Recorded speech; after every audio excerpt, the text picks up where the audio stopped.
আঙুল কাটাতে গিয়ে আমরা কি করব এখন, নিয়ে আসবো হচ্ছে হাঁস। হাঁসের জন্য আমরা যাচ্ছি আঙুল কাটাতে। আঙুল কাটাতে যাব, গিয়ে তারপরে হাঁস দেখবো, দেখে গিনির মার জন্য নিয়ে আসবো চীনা হাঁস। কি সুন্দর। হ্যাঁ, গিনিদের জন্য আলাদা খাবার। তো চলো, তাই চলো আমরা এখন আঙুল কাটায় যাই।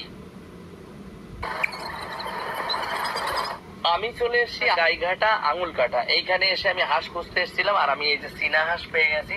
আর কাকিমার কাছ থেকে আমি এই চীনা হাঁসটা নিয়ে নিয়েছি। এখন মানে কি বলবো, এটা হচ্ছে গিনির মার আশা যেটা, সেইটা উনি চীনা হাঁস খেতে চেয়েছিল। এই যে চীনা হাঁসটা দেখেছো, এইবার এক একজনের এক একটা আশা পূরণ করতে হবে। বাদন নে, তাড়াতাড়ি ধর।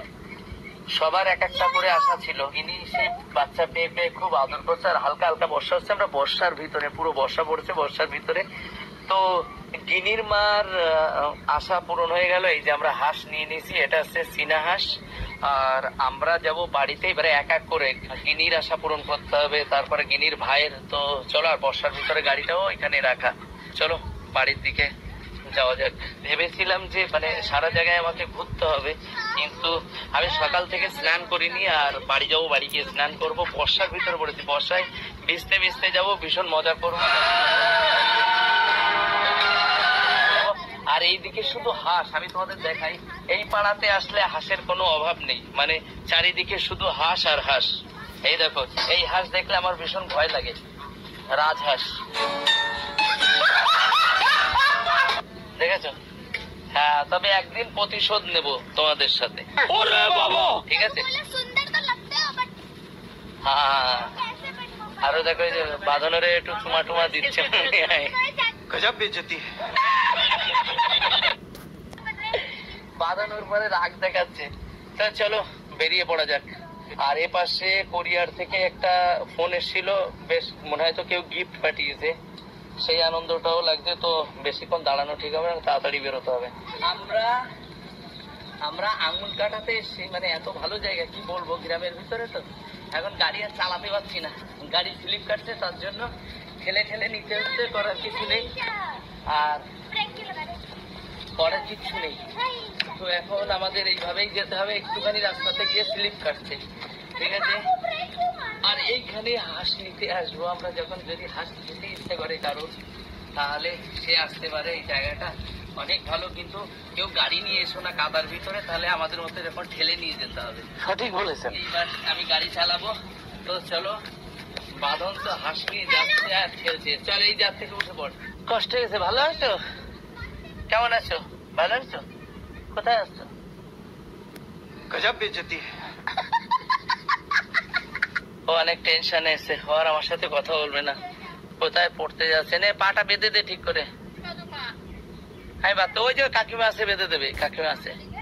হ্যাঁ কাকিমা, একটু বেঁধে দাও না ভালো করে। আবার কাকিমা চলে এসছে, কপালে থাকলে যেটা হয়, কাকিমা আবার বেঁধে দেবে পা। ভিতরে থেকে নিয়ে এসছি, গাড়ি ঠেলে ঠেলে কষ্ট হয়ে যায়। ছাড়, তুই পারিস না, পা দূর কোথাকার। আরে কেনা কে চাতে হো? আমরা বাড়ি চলে এসছি। আর এই যে গিনি দেখেছো, ছোট্ট বাচ্চার মতো। নিয়ে যা, নিয়ে যা। আমাদের গিফট এসছে একটা, সেই গিফট আনতে যাব। এখন যাব অফিসে। ফাইনালি আমি অফিসে চলে এসেছি, কোরিয়ার অফিসে। এই যে, কিন্তু কাকার হাতটা ভাঙা দেখে আমার এখন কষ্ট হচ্ছে, কি বলবো।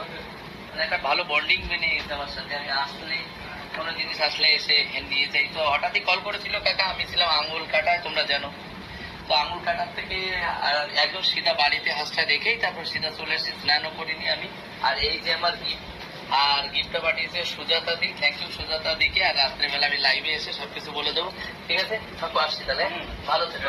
চলে এসছি বাড়িতে। আর বাড়িতে এসে আমার মা দেখো, আমার মা কাজ করতে করতে কষ্টে কি অবস্থা, এত কাজ করছে, মানে কাজ করতে করতে পুরো উদ্ধার করে দিয়েছে। বলেন কি? আর কি উদ্ধার করেছে সেইটা তোমাদের একটু দেখাই।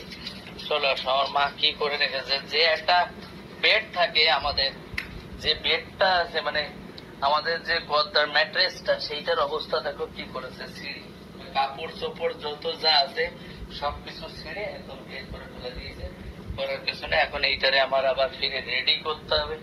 ঘরটা আমি একটু আগে এসে কিভাবে একদম ধুয়ে টুয়ে সাফ করে রেখে দিয়েছি। সকালবেলা দেখেছো লাইভে সবাই, আমি কি করে রেখে দিয়েছি, আর সেই অবস্থা এখন এখন আমার এই ঘর পুরো ফুল পরিষ্কার করতে হবে।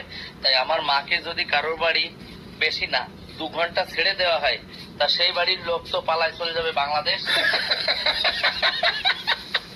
আর তারপরে হচ্ছে বাড়ির জিনিসপত্র একটাও থাকবে না। তো চলো, করার কিছু নেই। আর দেখো এখনো কাজ করে যাচ্ছে, কোনো সময় ক্ষান্ত থাকে না, একটুখানি বসেছিল আবার ও মা ঠিক আলো চুপচাপ বাবুর মতো চেয়ার নিয়ে বসো। উনি না চিল্লালে বুঝতে পারেন। আসো আসো। গদ্দাটারে কেন তুমি এই যে ছিঁড়ে ফুটে ফেলেছো? ওই ফেলতে গেল বউটা।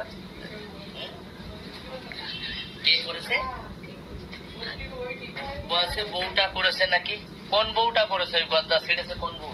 আমি কে এই অল্প মাকে এই না না ওসব বাদ। তুমি ছিললে কেন? ওই গদ্দাটারে ছিললে কেন? ম্যাট্রেসটারে ছিললে কেন? তোমার সিটতে কে বলেছে? আমাকে একটু বলো তো যে সিটতে এই বলেছে। তুমি শুধু শুধু ম্যাট্রেসটারে ছিঁড়িয়ে তুমি নষ্ট করে ফেলে রেখে দিচ্ছ। এই যে এই মাথার ভিতরে কি আছে, ম্যাগনেট নাকি? তোমার মাথায় তো তেল ফেল সবসময় দেওয়া হয়, তারপরে কেন এত পাগলামি? আমি তো এইটাই বুঝি না। 2 দিন পরে তো আমারে ছিঁড়ে ফেলবা দেখতে পাচ্ছি। এটা করতে নেই। এখন যেই আপনি অন্যায় কোনো কাজ করেন তখন সবসময় দেখেছো চুপচাপ বসে থাকে। অন্যায় কাজ করলে আর চিল্লায় না, এটা আছে ওনার নিয়ম। যেই বড় একটা অন্যায় কাজ করে, পায়খানা টায়খানা করে ভোর ভোর যান উড়ো করে রাখবে, তারপরে বাবুর মতো চুপচাপ বসে থাকে। তখন মানে মাছ উল্টায় খেতে জানে এরকম অবস্থা। তো আমরা উপরে যা গদ্দার উপরে যেটা ছিল সেইটা আমরা ফেলে দিয়েছি। আগে এই কভারটা ছিল, তো এই কভারটা আমরা করে নিয়েছিলাম। তো সেইটা যে আবার পুরার চেষ্টা করছি আর কি। তো এইটা আমাদের পুরা হয়ে গেছে। মা রাখবে না যদি এইটা সুন্দর করে পুরায় না এটা করা হয়, তাহলে এইটা সুন্দর ভাবে হবে না। বৌদি এসে এইটাকে সুন্দর করে ধুয়ে দিয়েছিল, ধুয়ে দিয়ে এবারে কত সুন্দর করে দিয়েছে। তো এইটা এখন সেলাই করে দেবে, সেলাই করে দিলে আবার এই ব্যাগটা সুন্দর হয়ে যাবে। তো কাজ দেখে তো কমপ্লিট হয়ে গেছে, বৌদি দেবে সেলাই করে। আর আমার মা ক্ষান্ত হয়ে বসে নেই, মানে মা এসে কি অবস্থা, ওই দেখো কি করছে, ওই দেখো ওই দেখো কি করছে, দেখেছো? আরে কি এলিয়ান হয়ে পড়ো কেন? দিন দিন এলিয়ান হয়ে যাচ্ছ কেন তুমি? অং বং ভালো জানে। তোমার কি অবস্থা? মাথা ঠান্ডা করো না। যা অবস্থা আর কি বলবো, কিছু বলার নেই। মাথা ঠিক থাকে না কোনো সময়। একটু মাথা ঠান্ডা করে বসো, ঠিক আছে? আমরা এখন চেঞ্জ করেছি, এবার আমরা চান করবো। এখন বেজে গেছে সন্ধ্যা 7টা মনে হয় না 6:30। তো আমাদের হাঁসটা নিয়ে আসা হয়েছে, আর এই যে বাড়িতে হাঁসটা এই যে দেখতে পাচ্ছ, চিকুন আলু এখন এর ব্যবস্থা করবে। ও দেখতে সেই লাগছে, সাথে আছে বৌদি। তো জল খাওয়া, জল খাওয়া, জল দে ওরে, জল খাওয়ার মুখে মুখে জল দে, জল খাওয়াচ্ছে। ফাইনালি মানে হাঁস এনে বৌদি অলরেডি হাঁস ফাঁস কেটে একদম ধোয়া করে পরিষ্কার করে একদম ক্লিন করে হাঁসটারে ওই যে ওইখানে রেখে দিয়েছে। ওই যে দেখো এই যে হাঁস দেখছো, এই যে হাঁসটা পরিষ্কার একদম ক্লিন। আর এখন রান্না করছে কে? আমাদের বাড়ি থেকে এসছে, টালিগঞ্জ কুদঘাট থেকে এসছে। কে বলো তো? এসে টুম্পা দি। আর মা দুষ্টুমি তো করেই আছে, করার পিছনে এক একজনের এক একটা ইচ্ছা ছিল। বৌদি ছিল সেই চীনা হাঁস, তো আসবে চীনা হাঁস হচ্ছে। তারপরে রাত্রিবেলা নিয়ে যাব মায়ুকে আর হচ্ছে গিনিকে, তাদের ইচ্ছা মতো যা যা খেতে চায় সেইগুলো নিতে। রান্না শুরু হয়ে গেছে, এইদিকে এই যে বৌদি মশলা করবে। আর আমরা এখন কি করব, সুই ঝাল দিতে হবে। আমরা মোটা সুই আমাদের বাড়িতে নেই তো, যেগুলো ডাটা টাইপের সুই, তো বাইরে সেইগুলো কাটাকাটি করছি। তো চলো একটু টুম্পা দিকে দেখাই। টুম্পা দি বলো কেমন কেমন আছে? খুব ভালো আছি। আমাকে দেখে বৌদি দেবাশিসের কি কষ্ট দেখো, এত খাটনি করতে হচ্ছে। এইসব কিছু না, ওইসব কোনো ব্যাপার সামনে যে কথাবার্তা বলে একদম ফালতু কথা। সবসময় আসবা, সবসময় যাবা, থাকবা, খাবা, ব্যাস। এই দেখো বাঙালিদের প্রিয় খাদ্য কি জিনিস, এই দেখো আমরা সুই ঝাল। আমরা কি করেছি, শর্ট শর্ট নিচ্ছি, ডাটা ডাটা নিচ্ছি, তাড়াতাড়ি এরকম করে কাটবো, এরকম করে তাড়াতাড়ি। কেন আমি এসব কাটা এক্সপার্ট, তো আমি একদম এক্সপার্ট বয়। তাই না না, এক্সপার্ট বয় বললে ভুলে যাবে। 50 বছরের বুড়ো, দেখতে পাচ্ছ? সুই ঝাল মোটা দিতে পারলাম না, গাছের সব ডাটা দিচ্ছি। এই ডাটাগুলো কি করতে না মজা হবে তার জন্য। সুই ডাটা প্রায় শেষ হয়ে এসছে। অন্তত 1 বাটি যা কাটা হয়েছে সুকান্ত কেটেছে, আর এই যে আমার কাছে এই ডালটা কাটলেই হয়ে যাবে। আমরা কিন্তু ইচ্ছে করে মোটা চুই আনিনি, আমরা বাড়ির থেকে যে ছোট চুইগুলো ডাটার মতো দিয়ে পাবো, এটা আলাদা দিয়ে এটা খেতে খুব সুন্দর লাগে, এটা খেতেও ভীষণ মজা। কমপ্লিট হয়ে গেছে এই যে আমার একদম পুরো সব কমপ্লিট চুইটা। এখন এটাকে